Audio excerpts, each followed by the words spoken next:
উপস্থিত হয়েছেন তাকে আমরা আমাদের সবার হাতে থাকা জাতীয় পতাকা এবং পার্টির পতাকা তুলে স্বাগত জানান। একবার নিজের মাথা থেকে টুপিগুলি খুলে স্বাগত জানান এবং গেরুয়া গামছা দিয়ে স্বাগত জানান। মোদিজি আসছেন একবার। নরেন্দ্র মোদি জিন্দাবাদ, नरेंद्र मोदी जिंदाबाद। मोदी जी स्वागतम, मोदी जी स्वागतम, मोदी जी स्वागतम। भारतवर्षের यशस्वी प्रधानमंत्री नरेंद्र मोदी जिंदाबाद, नरेंद्र मोदी जिंदाबाद। अरे कोच बिहार बोलो जिंदाबाद, আলিপুরদুয়ার বলো জিন্দাবাদ।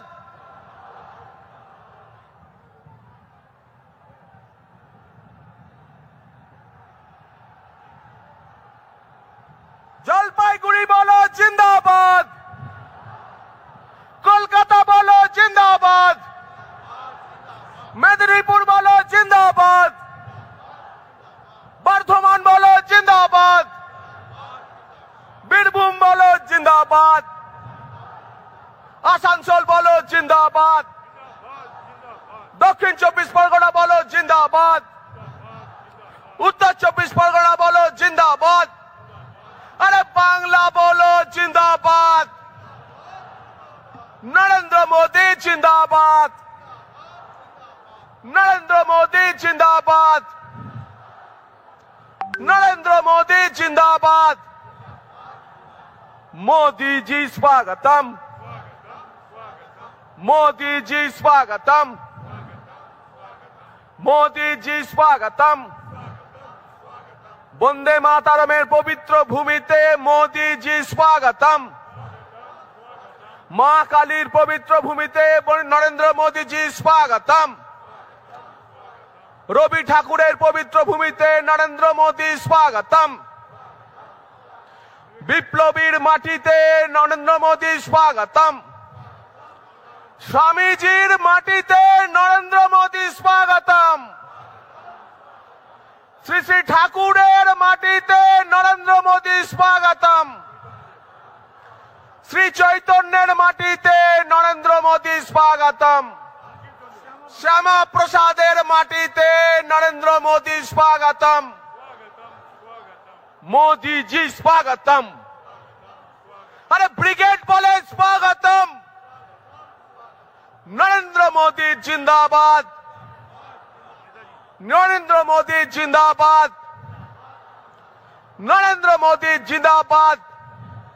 नेताजीर माटीते नरेंद्र मोदी स्वागतम।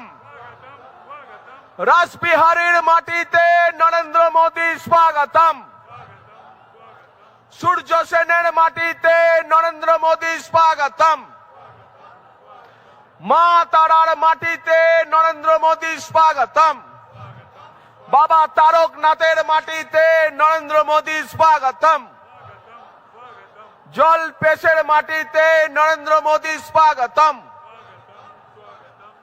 পাহাড় থেকে সমুদ্র, কাকদ্বীপ থেকে কোচবিহার, मोदी जी स्वागतम। नरेंद्र मोदी जिंदाबाद, नरेंद्र मोदी जिंदाबाद, नरेंद्र मोदी जिंदाबाद, नरेंद्र मोदी जिंदाबाद, नरेंद्र मोदी जिंदाबाद।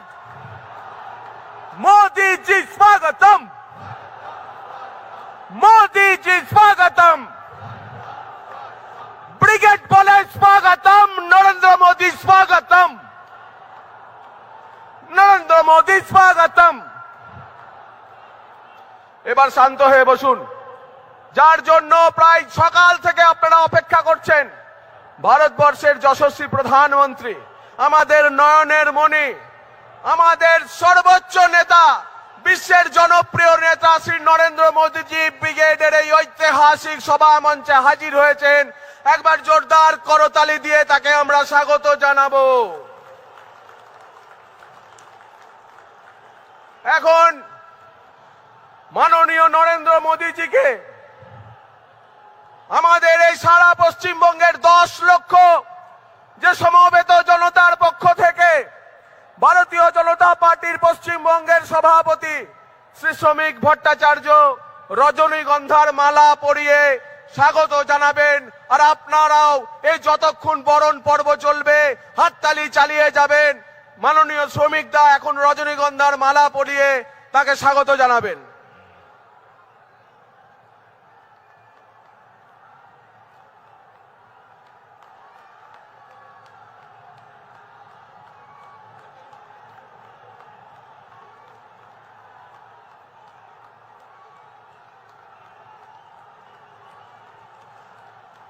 नरेंद्र मोदी जिंदाबाद।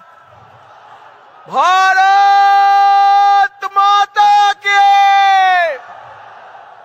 এরপরেতে আমাদের বিরোধী দলনেতা শ্রী শুভেন্দু অধিকারী মহাশয় মাননীয় মোদীজিকে উত্তরীয় পরিয়ে এই ব্রিগেডের মহাসমাবেশে স্বাগত জানাবেন।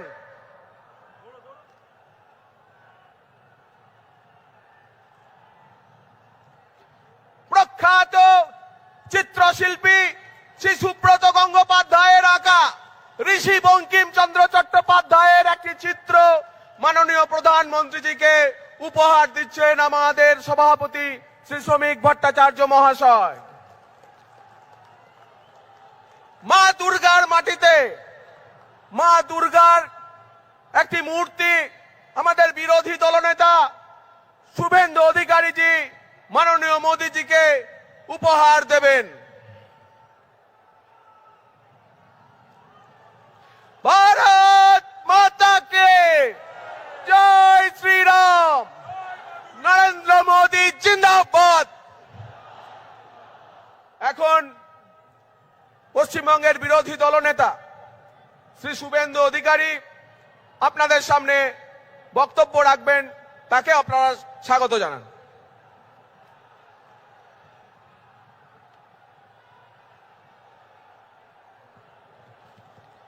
भारत माता के।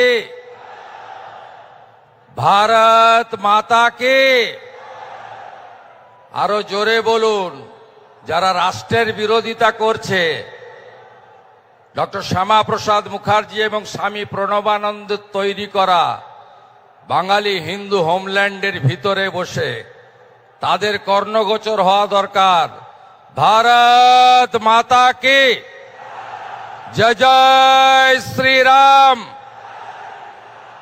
হরে কৃষ্ণ মন্ত্রের সাথে আমি পশ্চিম বাংলার দার্জিলিং থেকে দীঘা, কাকদ্বীপ থেকে কোচবিহার লক্ষ লক্ষ মানুষ যারা এসেছেন, গণদেবতা জনতা জনার্দন, বিশ্বের সর্ববৃহৎ রাজনৈতিক দল যার একটাই মন্ত্র রাষ্ট্র সর্বোপরি, রাষ্ট্র সর্বোপরি, নেশন ফার্স্ট, নেশন ফার্স্ট। বিজেপির দেবতুল্য কার্যকর্তাকে প্রণাম জানাই। আমরা শুনব বিশ্বের সর্বশক্তিমান নেতা, বিশ্বের সর্বশ্রেষ্ঠ জনপ্রিয় নেতা যশস্বী প্রধানমন্ত্রী নরেন্দ্র মোদীজির বক্তব্য।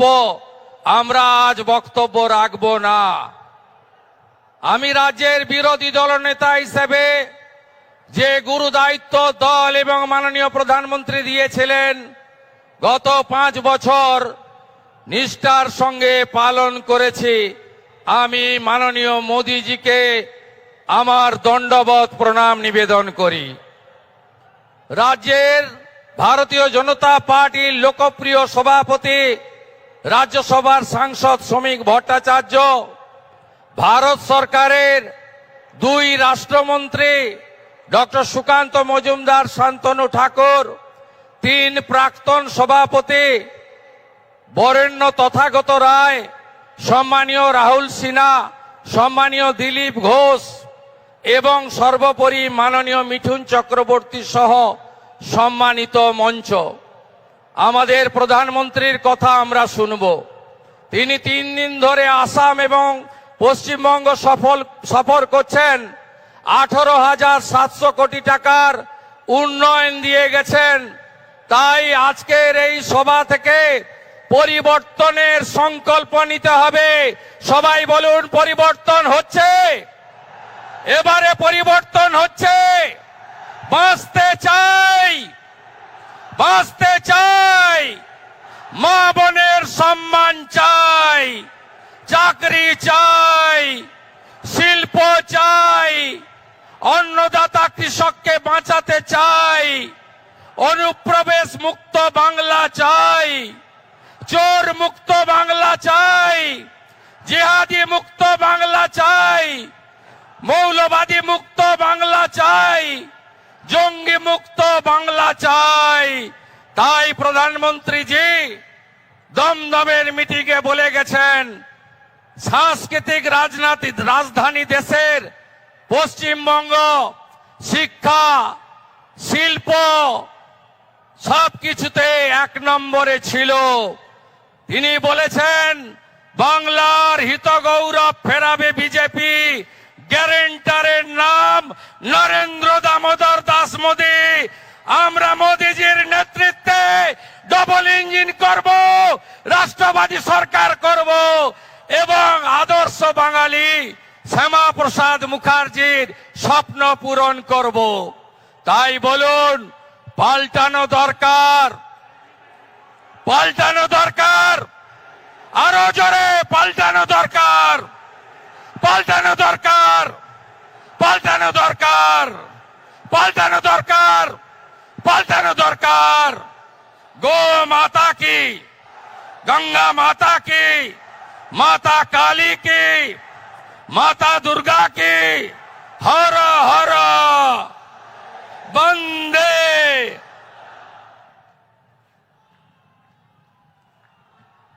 ধন্যবাদ শুভেন্দুদাকে। এবার আপনাদের সামনে বক্তৃতা করবেন আমাদের পশ্চিমবঙ্গের সভাপতি, রাজ্যসভার সাংসদ শ্রী শ্রমিক ভট্টাচার্য মহাশয়। একবার তাকেও হাততালি দিয়ে আপনারা স্বাগত জানাবেন।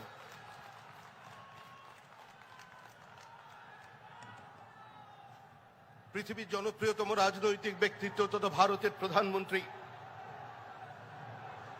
যিনি 120টি দেশকে কোভিড কালে সাহায্য করেছেন, 120 কোটি মানুষকে কোভিড কালে 2বারের জন্য ভ্যাকসিন দিয়েছেন, যিনি 80 কোটি মানুষকে আজ পর্যন্ত বিনা পয়সায় রেশন দিচ্ছেন, যিনি স্বপ্ন দেখতে পারেন এবং স্বপ্নকে বাস্তবায়িত করতে পারেন, সেই আমাদের প্রধানমন্ত্রী শ্রী নরেন্দ্র দামোদর দাস মোদী।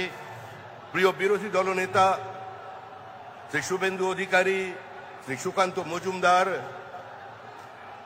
শ্রী শান্তনু ঠাকুর, শ্রী রাহুল সিনহা, শ্রী দিলীপ ঘোষ, শ্রদ্ধেয় শ্রী তথাগত রায়, মঞ্চে উপস্থিত আমার সমস্ত সহকর্মী বন্ধুগণ, শ্রদ্ধেয় মিঠুনদা, এবং কুচবিহার থেকে কাকদ্বীপ পর্যন্ত, পাহাড় থেকে সাগর পর্যন্ত যাদের স্বতঃস্ফূর্ত পদধ্বনি আজকে কলকাতার এই মাটিতে পড়েছে পরিবর্তনের স্বার্থে, সেই কর্মীদের আমি আমার প্রণাম জানাই। দেখুন, এই মাটি আমাদের মসৃণ হয়নি। 2016 সাল থেকে প্রায় 300 জনের বেশি বিজেপি কর্মীর রক্তের ওপর দিয়ে চলে আজকে আমরা এই ব্রিগেডে পৌঁছেছি। আমরা এসেছি শুধুমাত্র একটাই লক্ষ্যে, 2026-এর নির্বাচন, তৃণমূলের বিসর্জন। এর আগেও এই ব্রিগেড থেকে বহু মানুষ বহু বক্তব্য শুনেছেন। প্রমোদ দাশগুপ্তের পার্টি, হরেকৃষ্ণ কোঙারের পার্টি, বিনয় চৌধুরীর পার্টি, বিনয় কোঙারের পার্টি, বিমান বসুর পার্টি, জ্যোতি বসুর পার্টি, বুদ্ধদেব ভট্টাচার্যের পার্টি। তারা একদিন ব্রিগেড থেকে ডাক দিতেন, দিল্লি চলো। আর আজকে communist party of India marksheet ডাক দিয়েছে, মুর্শিদাবাদ চলো।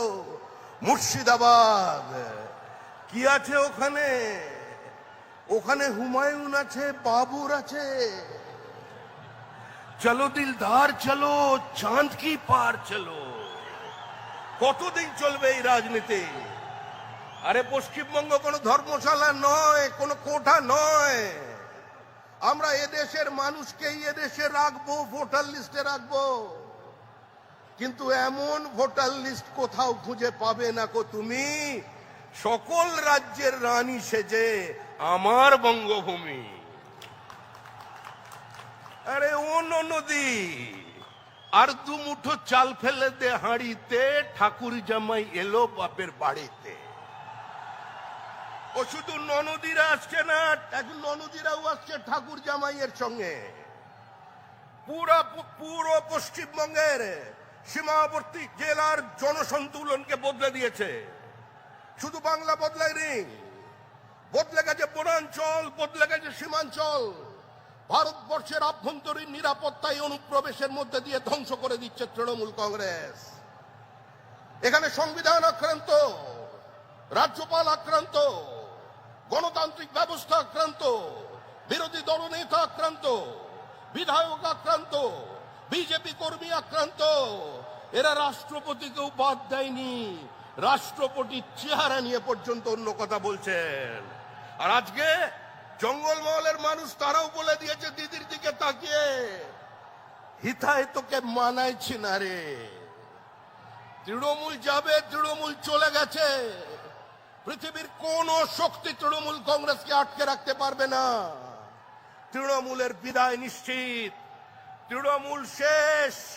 তৃণমূল পশ্চিমবঙ্গের ক্ষমতায় ফিরছে না। যতই করো হামলা, বিজেপি জিতবে বাংলা, এর বাইরে কোনো কথা আপনাদের সামনে থাকবে না।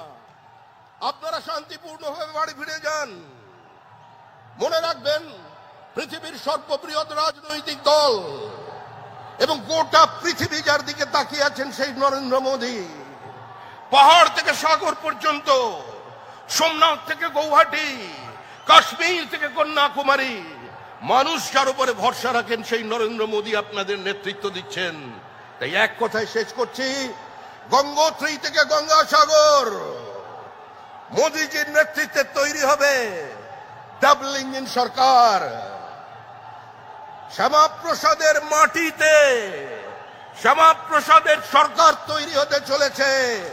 এটা কালের দেওয়াল লিখন, একে কেউ বদল করতে পারবেন না। বিজেপি জিন্দাবাদ, বন্দে মাতরম, ভারত মাতা কি জয়। অপেক্ষার অবসান।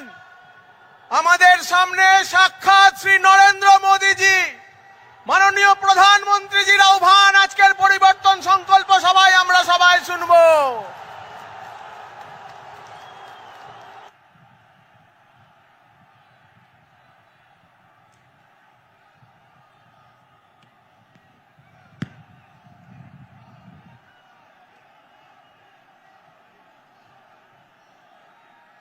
भारत माता की, भारत माता की। ये बेटी कब से चित्र लेके खड़ी है, कोई कलेक्ट कर लीजिए ताकि वो बेटी आराम से बैठ सके। जरा एसपीजी के लोग ये कलेक्ट कर लीजिए। धन्यवाद बेटा, बहुत बढ़िया चित्र बनाया आपने। भारत माता की, भारत माता की। আমার প্রিয় পশ্চিমবঙ্গবাসী ভাই ও বোনেরা, আমার অন্তরের অন্তঃস্থল থেকে সুশ্রদ্ধ প্রণাম।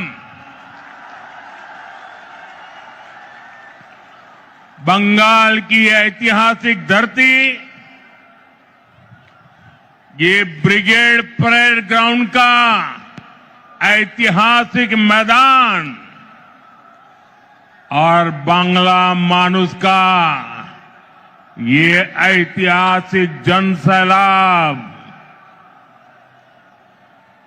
जहां जहां मेरी नजर पहुंच रही है, लोग ही लोग नजर आ रहे हैं। ये अद्भुत दृश्य है। ये आपका उत्साह, ये आपका जोश,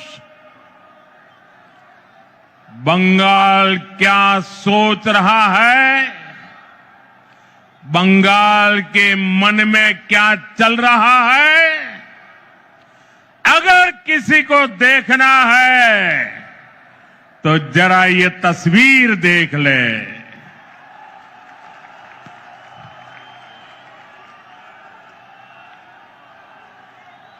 ब्रिगेड परेड ग्राउंड का इतिहास साक्षी है। जब जब बंगाल देश को दिशा देता है, ये ब्रिगेड मैदान बंगाल की आवाज बनता है। इस मैदान से अंग्रेजी हुकूमत के खिलाफ उठी आवाज, और वो आवाज हिंदुस्तान में एक क्रांति बन गई थी। और उसका नतीजा क्या हुआ? अंग्रेजों के अत्याचार और लूट का खात्मा हुआ। आज एक बार फिर ब्रिगेड ग्राउंड से नए बंगाल की क्रांति का बिगुल बज गया है।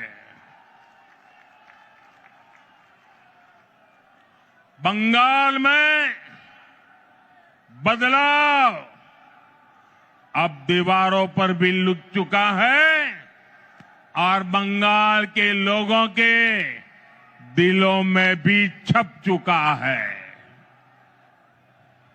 अब बंगाल से निर्मम सरकार का अंत होकर रहेगा। अब बंगाल से महाजंगल राज का खात्मा होगा। इसलिए बंगाल के हर कोने से आवाज उठ रही है। चाहे बीजेपी सरकार, चाहे बीजेपी सरकार। साथियों, कल टीएमसी ने इस रैली में आने वाले आप सभी लोगों को चोर कहकर गाली दी है। असली चोर कौन है, ये बंगाल की प्रबुद्ध जनता जानती है। अपनी कुर्सी जाते हुए देखकर यहां की निर्मम सरकार बौखला गई है। साथियों, आज भी इस विशाल सभा को रोकने के लिए निर्मम सरकार ने सारे हथियार निकाल लिए। आप लोगों को आने से रोकने के लिए ब्रिज बंद करवा दिए, गाड़ियां रुकवा दी, ट्रैफिक जैम करवाया, भाजपा के झंडे उखड़वा दिए, पोस्टर फड़वा दिए। लेकिन निर्मम सरकार साफ साफ देख लो, आज के जन सैलाब को रोक नहीं पाई हो। बंगाल में महाजंगल राज लाने वालों का काउंटडाउन शुरू हो चुका है। वो दिन दूर नहीं जब बंगाल में फिर से कानून का राज होगा। जो कानून तोड़ेगा, जो अत्याचार करेगा, टीएमसी के किसी अत्याचारी को छोड़ा नहीं जाएगा। चुन चुन के हिसाब लिया जाएगा।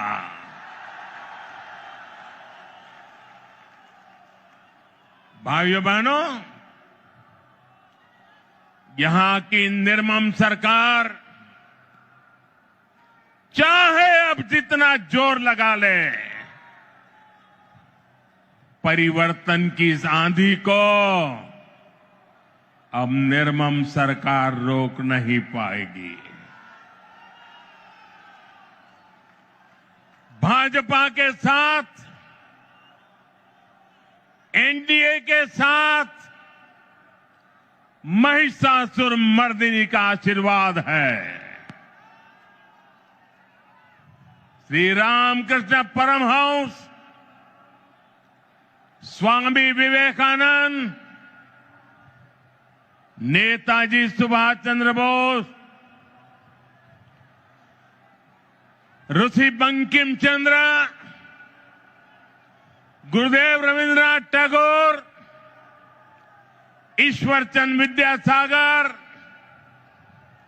बागा जतीन और खुदीराम बोस, डॉक्टर श्यामा प्रसाद मुखर्जी, लोकमाता रानी रोशमनी, ऐसी सभी महान विभूतियों ने जिस बंगाल की परिकल्पना की थी, भारतीय जनता पार्टी की सरकार उस बंगाल का निर्माण करेगी, नवनिर्माण करेगी।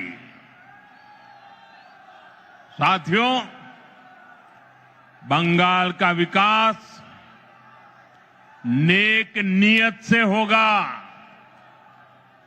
सही नीतियों से होगा। बंगाल में अभी हमारी सरकार नहीं है, लेकिन फिर भी केंद्र सरकार के जरिए बीजेपी दिन रात बंगाल के विकास में लगी हुई है।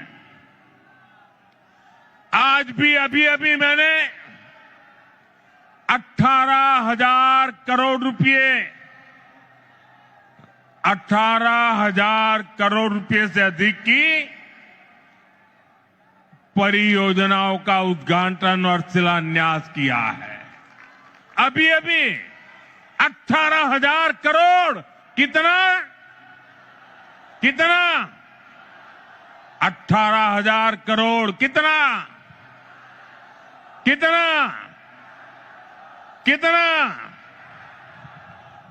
4 दिन पहले ही कैबिनेट ने पश्चिम बंगाल के लिए मल्टी ट्रैकिंग प्रोजेक्ट को भी मंजूरी दी है। ये सभी प्रोजेक्ट पश्चिम बंगाल में कनेक्टिविटी को बेहतर बनाएंगे। इसका फायदा यहां के सामान्य मानवी, किसान, व्यापारी और स्टूडेंट्स को मिलेगा।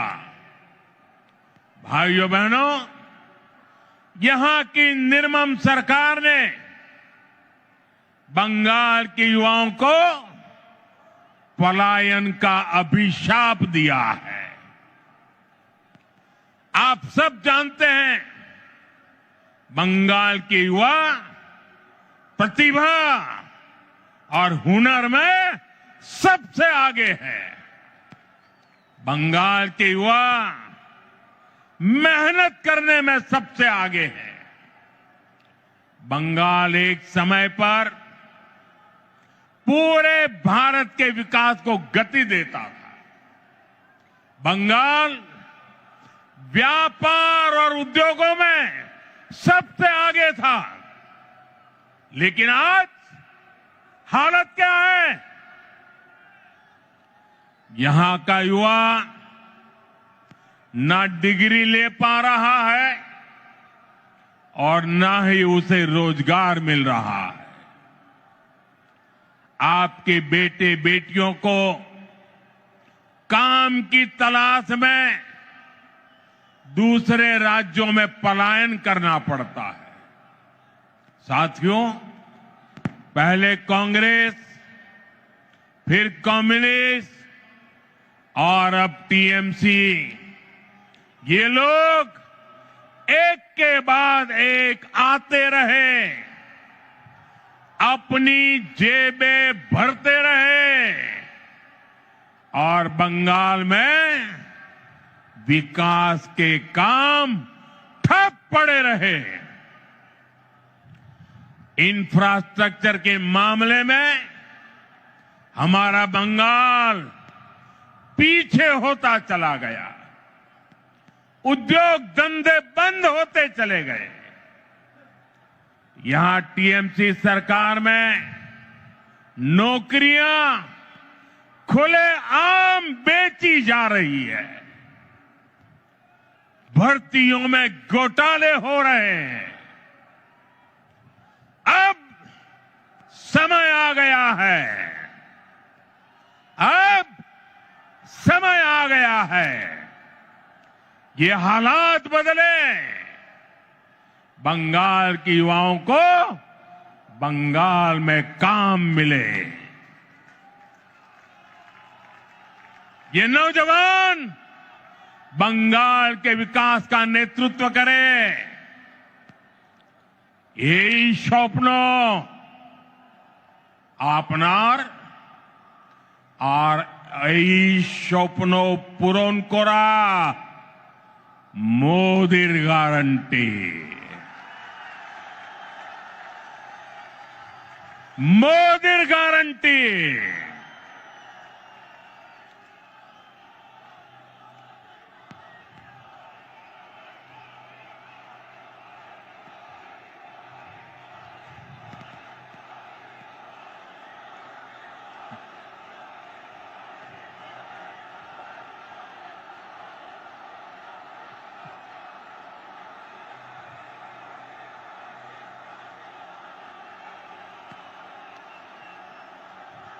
साथियों, टीएमसी सरकार का एक ही एजेंडा है। ये टीएमसी वाले न खुद काम करेंगे न करने देंगे।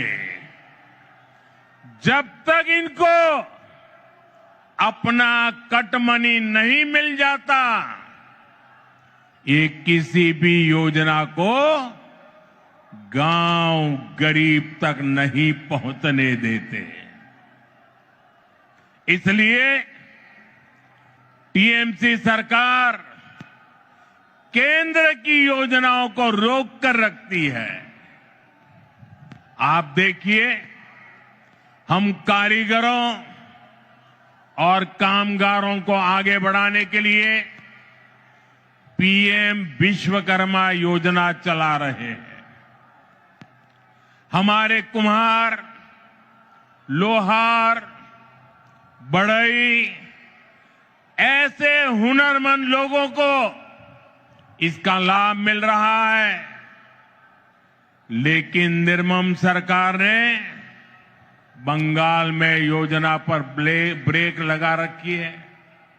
मुझे बताइए भाइयों, मेरे इन विश्वकर्मा भाइयों को भारत सरकार के पैसे पहुंचने चाहिए कि नहीं पहुंचने चाहिए? उनको मदद मिलनी चाहिए कि नहीं मिलनी चाहिए? उनका भविष्य उज्जवल होना चाहिए कि नहीं होना चाहिए? केंद्र सरकार पैसे दे रही है, बंगाल को कुछ नहीं करना है, लेकिन उसके बावजूद भी ये विश्वकर्मा समाज के मेरे छोटे छोटे भाई बहनों को उसे वंचित रखा जाता है। साथियों, देशवासियों को मुफ्त बिजली देने के लिए हमने पीएम सूर्यघर मुफ्त बिजली योजना शुरू की है। केंद्र की भाजपा सरकार इसके लिए हर लाभार्थी को 75 से 80 हजार रुपया देती है। आपको, बंगाल के मेरे भाई बहनों को, हर परिवार को मोदी सरकार 75 से 80 हजार रुपया देती है। जो लाभार्थी पीएम सूर्यघर मुफ्त बिजली योजना से जुड़ता है, उसके घर का बिजली बिल 0 हो जाता है। लेकिन बंगाल सरकार इसे भी लागू नहीं होने दे रही। आप मुझे बताइए, आपका बिजली बिल 0 होना चाहिए कि नहीं? बिजली बिल 0 करने के लिए मोदी की मदद मिलनी चाहिए कि नहीं मिलनी चाहिए? जो इसे रोकते हैं वो आपके दुश्मन है कि नहीं है? बंगाल के दुश्मन है कि नहीं है? हर परिवार के दुश्मन है कि नहीं है? साथियों, बंगाल के विकास में चाय बागानों और उनमें काम करने वाले श्रमिकों की बड़ी भूमिका है। लेकिन चाय बागानों के श्रमिकों को पीएम चा श्रमिक प्रोत्साहन योजना का लाभ नहीं मिल रहा है।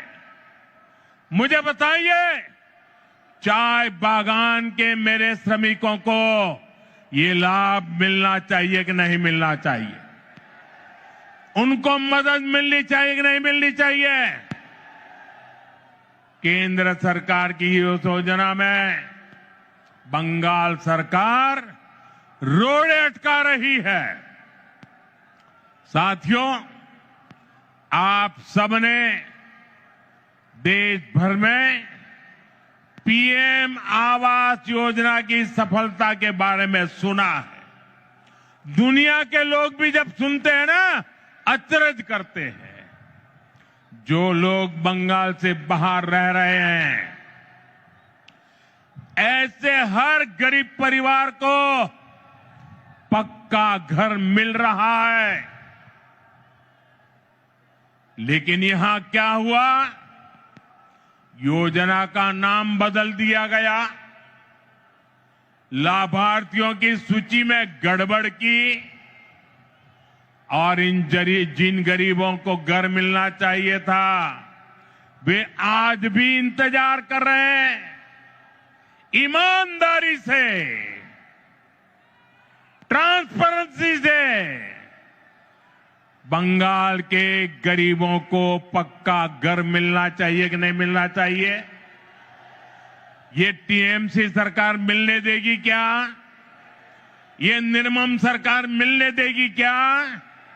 ये सरकार जानी चाहिए कि नहीं जानी चाहिए? गरीबों को घर मिलना चाहिए कि नहीं मिलना चाहिए? साथियों, इतना ही नहीं, यही हाल जल जीवन मिशन का भी है। बंगाल में लोग पूछ रहे हैं, जब देश के बाकी हिस्सों में हर घर जल पहुंच सकता है तो बंगाल में क्यों नहीं? भाइयों बहनों, केवल बिजली, पानी, सड़क और घर इसकी बात नहीं है। ये टीएमसी सरकार अपनी स्वार्थी राजनीति की वजह से आयुष्मान योजना को लागू नहीं कर रही है। देश के करोड़ों लोग इस योजना के तहत 5 लाख रुपए तक के मुफ्त इलाज का लाभ उठा रहे हैं। मुझे बताइए,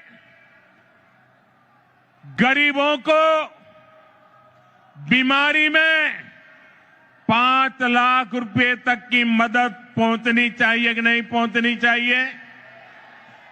मोदी दे रहा है, मिलनी चाहिए कि नहीं मिलनी चाहिए? ये टीएमसी सरकार बीमार लोगों की भी दुश्मन है कि नहीं है? अत्याचारी है कि नहीं है?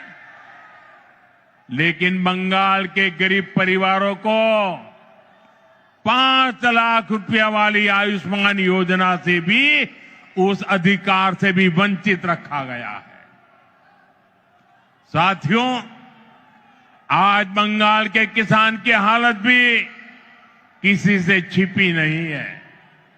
मुझे बताया गया है कि 2-3 दिन पहले ही चंद्रकोना में हमारे एक आलू किसान ने खुदकुशी कर ली है। आत्महत्या कर ली है।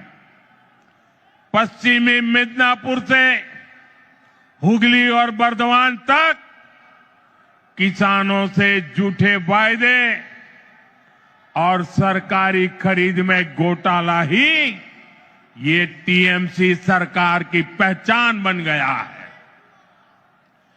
टीएमसी के कट, कमीशन और करप्शन के कारण गंदी राजनीति के लिए किसानों की जिंदगी से, गरीबों और मध्यम वर्ग की जिंदगी से, माताओं बहनों की सुरक्षा से खिलवाड़ किया जा रहा है।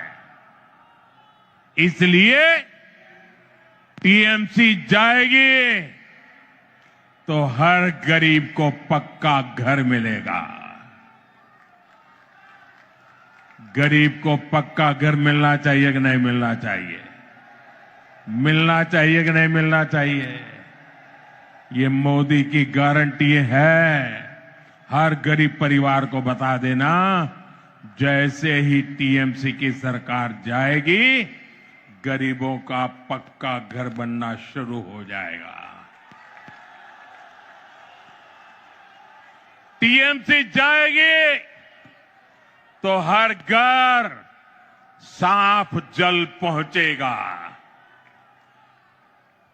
टीएमसी जाएगी तो हर गरीब को मुफ्त इलाज मिलेगा। टीएमसी जाएगी तो कारीगरों को नए अवसर मिलेंगे। टीएमसी जाएगी तभी बंगाल में सुशासन आएगा।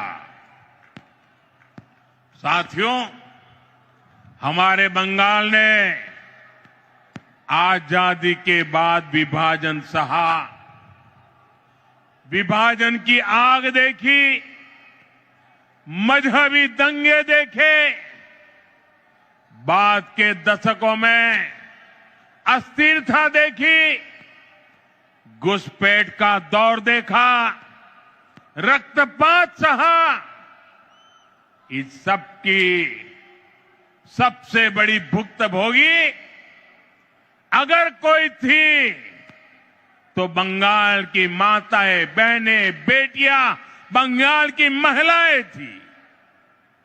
लेफ्ट की सरकार में अपहरण, हत्या, बलात्कार का वह दौर कोई नहीं भूल सकता।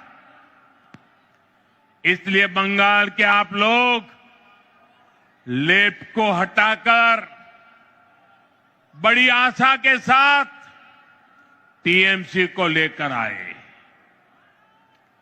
आपने टीएमसी पर भरोसा किया, लेकिन टीएमसी ने लेफ्ट के गुंडों और माफियाओं को ही अपनी पार्टी में भर्ती कर लिया।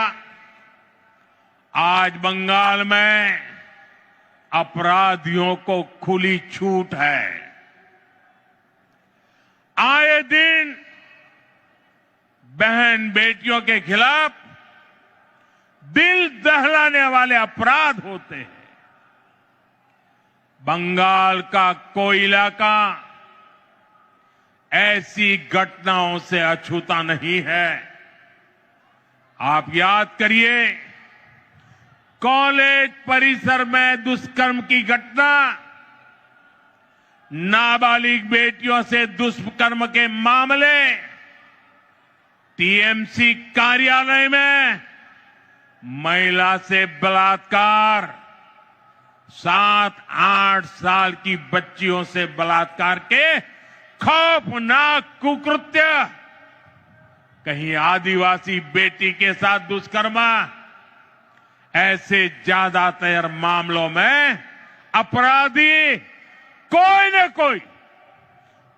न कोई टीएमसी का नेता होता है या टीएमसी से जुड़ा होता है।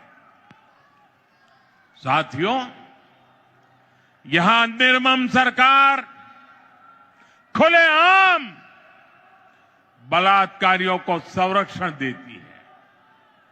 अपराधियों को बचाने की पूरी कोशिश की जाती है। आप मुझे बताइए, अपराधियों को बचाया जाता कि नहीं बचाया जाता?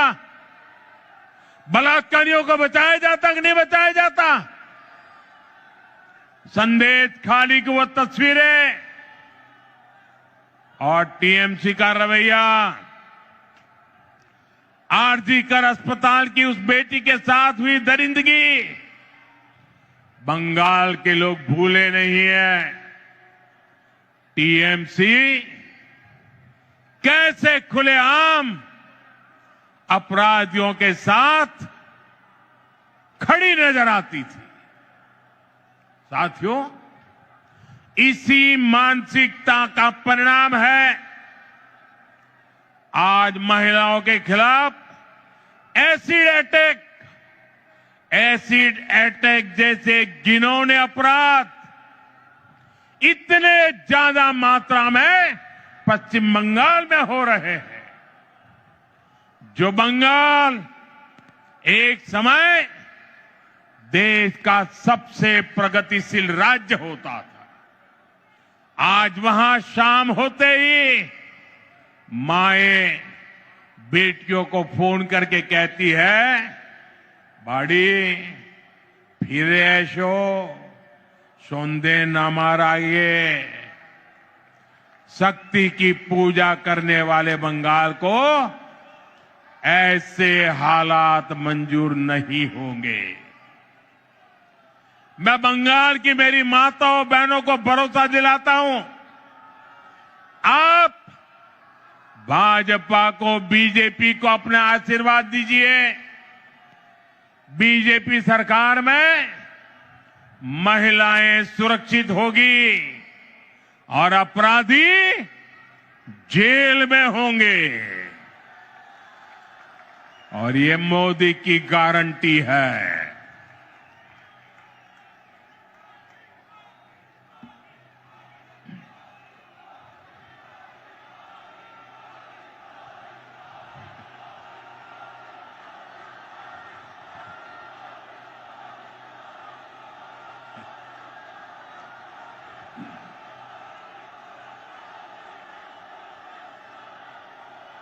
साथियों, टीएमसी सरकार गुंडों और अपराधियों की बैसाखी पर चलती है।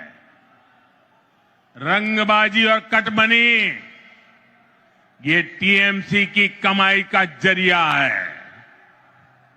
ये लोग जानते हैं, जिस दिन बंगाल के लोग खुलकर सामने आ गए, टीएमसी की विदाई पक्की है। और मैं ये दृश्य देख करके कह सकता हूं, अब टीएमसी को बचाने वाला कोई नहीं बचा है।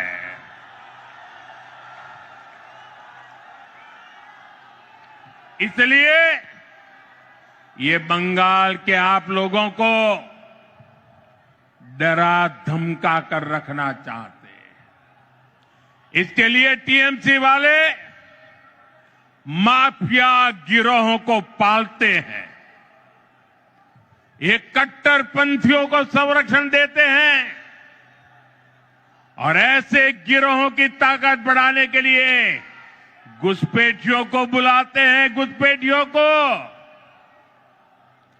साथियों, ये टीएमसी मां माटी मानुष के नारे पे सत्ता में आई थी।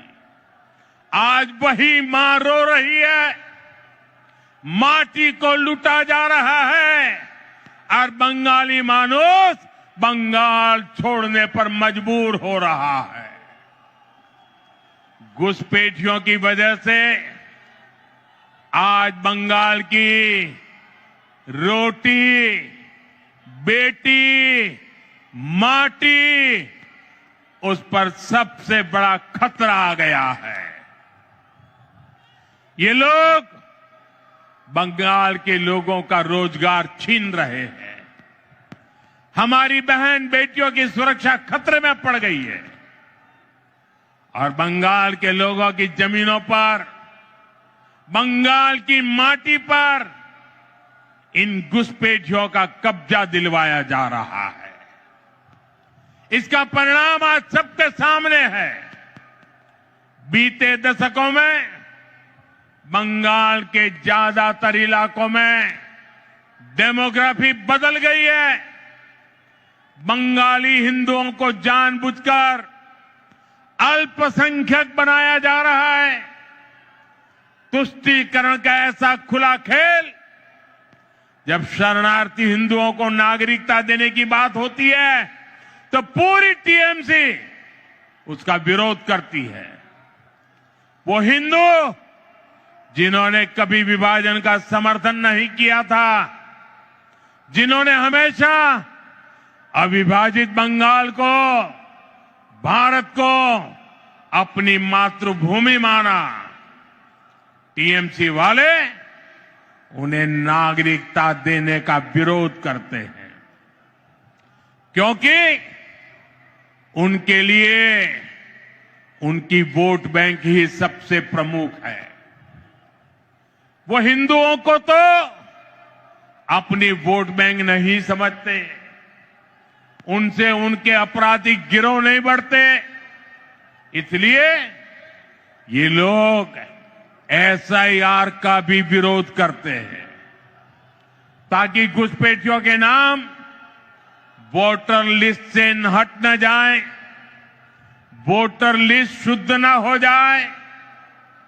और ये तो ऐसे लोग हैं जिनकी मृत्यु हो चुकी है, उनके भी नाम निकालने के लिए तैयार नहीं है। भाइयों बहनों, डेमोग्राफी के इस खतरनाक बदलाव ने आज बंगाल को असुरक्षित बना दिया है। और अब तो यहां खुलेआम धमकी दी जा रही है। कहा जा रहा है एक खास कम्युनिटी वाले मिलकर आप लोगों को खत्म कर देंगे। संविधान की कुर्सी पर बैठकर ऐसी धमकी, करोड़ों बंगाली लोगों को खत्म करने की बात आपके मुंह में शोभा नहीं देती है। मैं पूछना चाहता हूं, वो कौन लोग हैं जो टीएमसी सरकार के इशारों पर करोड़ों लोगों को खत्म कर देंगे? साथियों, धमकाने डराने की इस राजनीति को टीएमसी ने इसे अपना हथियार बना लिया। चुनाव में वोटरों को धमकी, सरकार की नीतियों के आलोचकों को धमकी, मीडिया को धमकी, विपक्ष को धमकी। ये बंगाल में खौफ का कैसा माहौल बनाकर रखना चाहते हैं, ये पूरे देश को जानना चाहिए। ये लोग कहते हैं तृणमूल को जिसका वोट नहीं, टीएमसी को जिसका वोट नहीं, तो वो बंगाली नहीं। तृणमूल को वोट नहीं तो सरकार योजना का उसे लाभ नहीं। तृणमूल को वोट नहीं तो घरों में बिजली पानी नहीं। टीएमसी सिंडिकेट के जरिए नहीं जाओगे तो कोई सप्लाई नहीं। लेकिन साथियों, मैं टीएमसी को याद दिलाना चाहता हूं,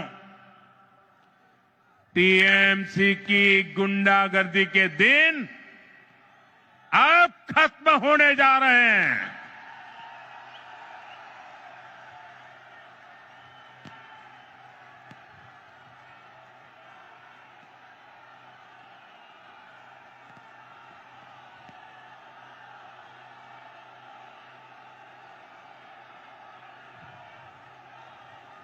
टीएमसी सरकार के जाने का काउंटडाउन शुरू हो चुका है। यहां बंगाल में बीजेपी सरकार बनने के बाद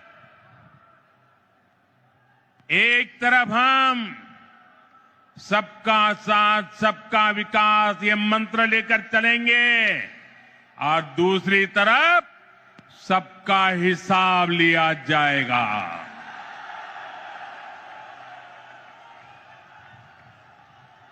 टीएमसी को वो गुंडों,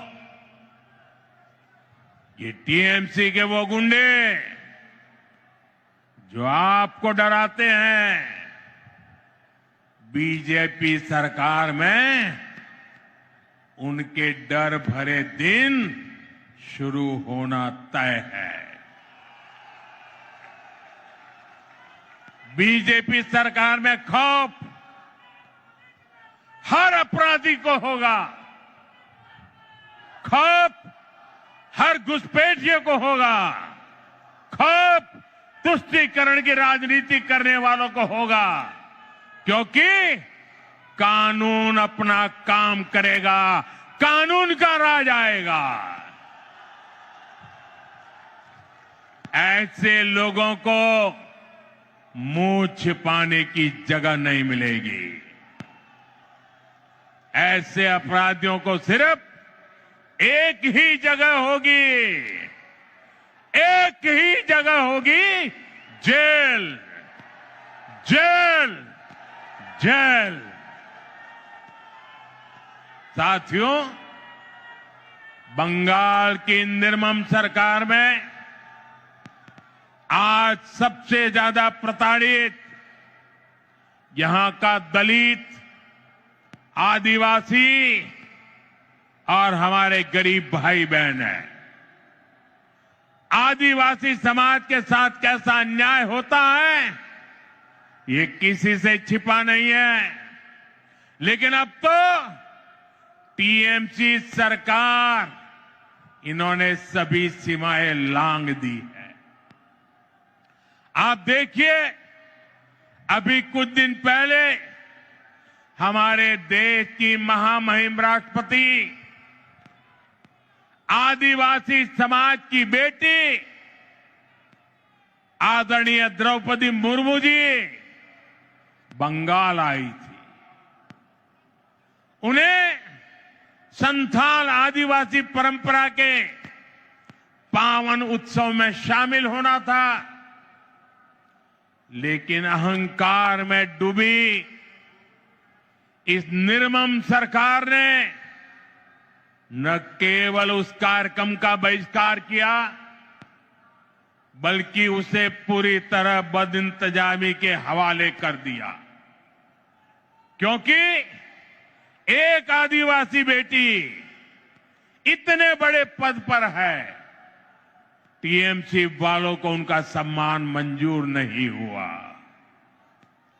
द्रौपदी मुर्मू जी जो हमेशा अपनी सरलता के लिए जानी जाती है, उन्हें खुद बड़े दुखी मन से खेद व्यक्त करना पड़ा। भारत के राष्ट्रपति को अपनी तकलीफ बतानी पड़ी। टीएमसी वालों को ये याद रखना पड़ेगा, उन्होंने केवल द्रौपदी मुर्मू जी का अपमान नहीं किया है, उन्होंने करोड़ों आदिवासियों का अपमान किया है, उन्होंने करोड़ों महिलाओं के सम्मान को ठेस पहुंचाई है, उन्होंने देश के सर्वोच्च पद की गरिमा को ठेस पहुंचाई है, इन्होंने भारत के संविधान का अपमान किया है, इन्होंने बाबा साहब आंबेडकर का अपमान किया है। और इसका जवाब बंगाल के लोगों से टीएमसी को मिलने वाला है, निर्मम सरकार को मिलने वाला है। साथियों, टीएमसी सरकार ने बंगाल को पूरी तरह से अराजकता के हवाले कर दिया है। संवैधानिक व्यवस्थाओं पर आए हर दिन हमले करने के वो रास्ते खोजते रहते, हमले करते रहते। पिछले कुछ महीनों में आपने देखा है, जब भी चुनाव आयोग निष्पक्ष चुनाव सुनिश्चित करने के लिए कदम उठाता है, मतदाता सूची की शुद्धि की कोशिश करता है, तब टीएमसी उसके खिलाफ हमला करने लगती है। जो संस्था स्वतंत्र और निष्पक्ष चुनाव कराने के लिए जिम्मेदार है, उसी की विश्वसनीयता पर सवाल खड़े किए जाते हैं। ऐसा ही व्यवहार देश की सेना को लेकर दिखाई देता है। जब 2019 में भारतीय वायुसेना ने बालाकोट में आतंकवादी ठिकानों पर निर्णायक कार्रवाई की, तब टीएमसी ने देश की वायुसेना से कार्रवाई का सबूत मांगा। साथियों, यहां राज्य सरकार पुलिस को स्वतंत्र रूप से जांच करने नहीं देती। जब राष्ट्रीय एजेंसियां टीएमसी सरकार के भ्रष्टाचार या गंभीर अपराधों की जांच करना चाहती हैं, तो उन्हें भी रोकने की कोशिश होती है। अब जरा सोचिए, न्याय के लिए लोग आखिर कहां जाएंगे? साथियों, तृणमूल वाले यही अराजकता दिल्ली तक फैलाने की कोशिश करते हैं। आपने संसद में भी देखा है, सदन के भीतर कैसे कागज फाड़े जाते हैं, कैसे बहस को रोका जाता है, कैसे सदन की कार्यवाही को बाधित किया जाता है। देश टीएमसी की शर्मनाक हरकतें देखकर हैरान होता है। साथियों, बंगाल के प्रबुद्ध लोग अब इस अराजकतावादी सरकार के खिलाफ संकल्प ले चुके हैं। इस अराजक सरकार को उखाड़ फेंकने का काम इसी धरती के लोग करने वाले हैं। साथियों, आज यहां जो जनसैलाब उमड़ा है, ये पश्चिम बंगाल की जागती हुई चेतना है। ये उस बदलाव की आहट है जिसका इंतजार वर्षों से किया जा रहा है। पश्चिम बंगाल में दार्जिलिंग की पहाड़ियों से लेकर सुंदरबन के द्वीपों तक, उत्तर बंगाल के चाय बागानों से लेकर कोलकाता की गलियों तक, आज हर जगह पर एक ही चर्चा है, बदलाव चाहिए। और ये बदलाव अब होकर रहेगा। साथियों, बंगाल की आत्मा कभी हार मानने वाली नहीं है। बंगाल का नौजवान कभी हार मानने वाला नहीं है। बंगाल की बेटियां कभी हार मानने वाली नहीं है। बंगाल का किसान कभी हार मानने वाला नहीं है। जब जब इस भूमि के सामने चुनौतियां आई है, तब तब यहां की जनता ने साहस के साथ उनका सामना किया है। गुरुदेव रविन्द्रनाथ ठाकुर ने भी हमें संदेश दिया है। उन्होंने कहा था, विपदे मोरे रक्षा करो, ये नोहे मोर प्रार्थना विपदे आमी ना जाए जेनो कोरी बॉय। आज भी वही समय है। कुछ लोग आपको डराने की कोशिश करेंगे, कुछ लोग कहेंगे कि बदलाव संभव नहीं है, लेकिन याद कर रहिए और याद जरूर रखें, जब जनता ठान लेती है तो कोई भी ताकत उसे रोक नहीं सकती। और बंगाल की जनता ने जब भी ठाना है, इतिहास बदल कर दिखाया है। आज मुझे इस ऐतिहासिक ब्रिगेड मैदान में वही आत्मविश्वास मेरी आंखों के सामने दिखाई दे रहा है। याद रखिए, इस बार चुनाव सिर्फ सरकार बदलने का नहीं है। इस बार चुनाव बंगाल की आत्मा को बचाने का चुनाव है। इस बार चुनाव व्यवस्था बदलने का है। इस बार चुनाव कटमनी से छुटकारे का है। इस बार चुनाव डर से मुक्ति का है। मैं आने वाले परिवर्तन के लिए मेरे बंगाल के भाइयों बहनों को बहुत बहुत शुभकामनाएं देता हूं। मेरे साथ बोलिए, मेरे साथ पूरी ताकत से बोलिए, पाल्टानो दोरकार, पाल्टानो दोरकार, पाल्टानो दोरकार, पाल्टानो दोरकार। पश्चिमबंगेर জনগণের জয় হোক। जय हिंद। भारत माता की, भारत माता की। वंदे वंदे वंदे वंदे वंदे वंदे वंदे वंदे